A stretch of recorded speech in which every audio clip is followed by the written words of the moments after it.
Hello students, today we are going to learn about real numbers. So to start with, what do you mean by real numbers? Real numbers are those numbers which can be represented on number line.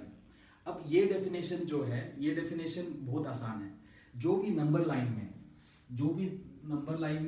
जो भी numbers हम represent कर सकते हैं वो हमारा real number होता है.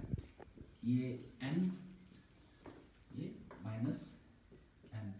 तो अगर आप देखो 1, 2, 3, यहाँ -1, -2, -3, -4.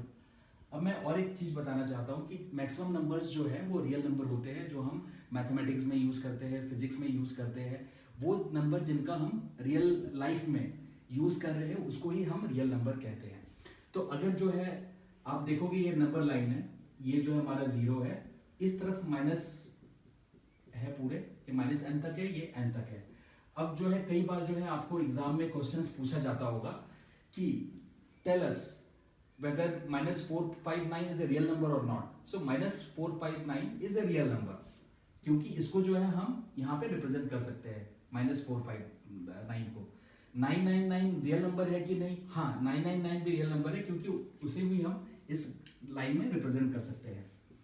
अब 6/5 रियल नंबर है कि नहीं? अगर हम जो है 6 को डिवाइड करेंगे 5 से तो हमारा आएगा 1.2. तो 1.2 भी हम यहाँ पे रिप्रेजेंट कर सकते हैं. ये हमारा 1 है तो 1.2 यहाँ पे होगा कहीं पे. ठीक है, तो ये भी एक रियल नंबर हुआ क्योंकि इसको हम रिप्रेजेंट कर सकते हैं. अब ये जो नंबर है ये थोड़ा जो है स्पेशल नंबर है. ये स्पेशल नंबर इसलिए भी है क्योंकि ये रेशो फॉर्म में है. अगर आप देखोगे, अगर 6 को हम 5 से डिवाइड करेंगे तो हमारे पास एक एग्जैक्ट नंबर आ रहा है जिसको 1.2 है. इसके आगे जाने की जरूरत नहीं है क्योंकि ये नंबर जो है एग्जैक्ट है, मतलब डिवाइड करने के बाद में. तो इसको हम जो है टर्मिनेटिंग डेसिमल नंबर भी कहते हैं. मतलब कि जो नंबर है 6 ऐसा नंबर है वो डिवाइड हो गया और एक एग्जैक्ट हमारे पास एक नंबर आ चुका है, तो उसको टर्मिनेट करते हैं क्योंकि इसके आगे में हमको जाने की जरूरत नहीं है.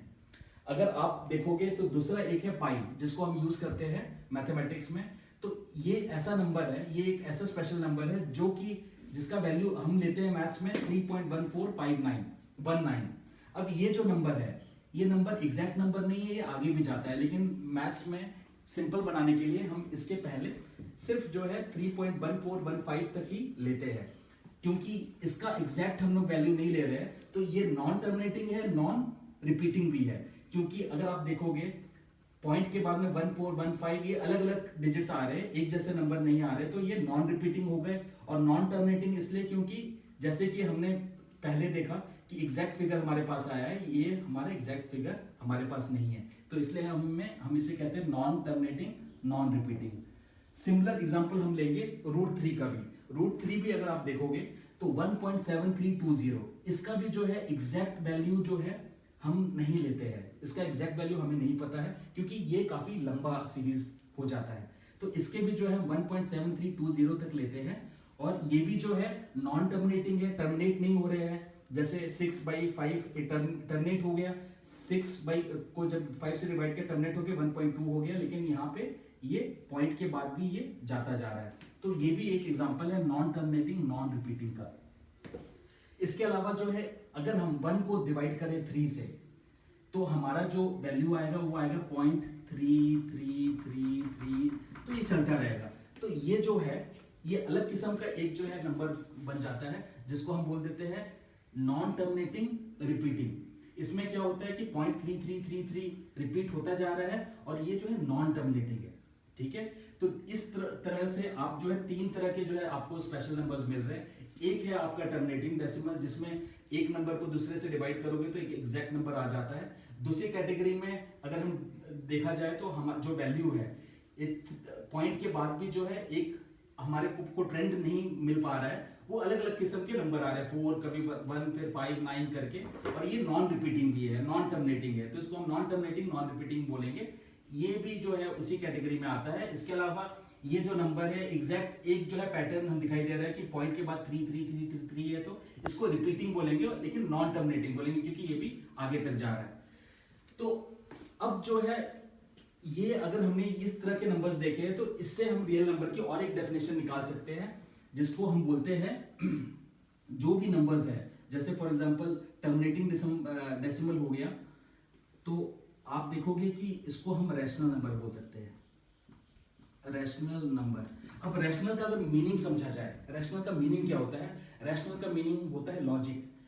तो इसमें आपको लॉजिक मिल रहा है क्योंकि ये एग्जैक्ट नंबर है, आपको लॉजिक पता चल रहा है और एग्जैक्ट फिगर आपके पास आ रहा है, तो ये जो टर्मिनेटिंग डेसिमल है ये इस कैटेगरी में आ जाते हैं, रैशनल की कैटेगरी में आ जाते हैं। और अगर आप देखो तो इसमें भी एक एग्जैक्ट हमको ट्रेंड मिल रहा है कि पॉइंट के बाद 3333, ये नॉन टर्मिनेटिंग है लेकिन फिर भी जो है एक ट्रेंड है कि पॉइंट के बाद 3333 नंबर है, तो उसको भी जो है हम अपना रैशनल नंबर में ले सकते हैं। तो इसमें टर्मिनेटिंग डेसिमल हो गया और नॉन टर्मिनेटिंग रिपीटिंग नंबर्स ये आ जाते हैं रैशनल नंबर्स।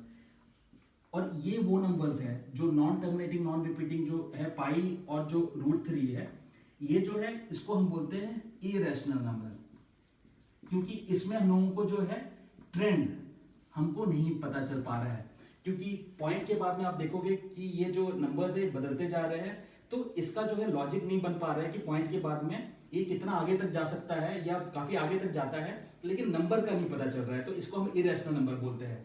अब सिंपल अंडरस्टैंडिंग के लिए आप ये समझ लो, रैशनल मतलब होता है लॉजिक, इरेशनल होता है कि लॉजिक या सीक्वेंस नहीं, उस हिसाब से। तो इसको भी जो है रैशनल नंबर और इरेशनल नंबर से भी जो है ये रियल नंबर ही बोलते हैं। अब आप बोल रहे होंगे कि इरेशनल नंबर को हम क्यों लेते हैं जब सीक्वेंस नहीं बनता है। अगर आप देखोगे कि पाई √3 ये हम मैथमेटिक्स में यूज करते हैं, और जैसे मैंने स्टार्टिंग में बताया था कि जो नंबर्स हम यूज करते हैं मैथमेटिक्स में कुछ किसी को भी सॉल्व करने के लिए, तो उसको हम जो है रियल नंबर बोलते हैं। तो अभी जो है फ्रेंड्स आपको जो है पता चल गया होगा। अभी नेक्स्ट चैप्टर में हम जानेंगे types of real number. Thank you very much.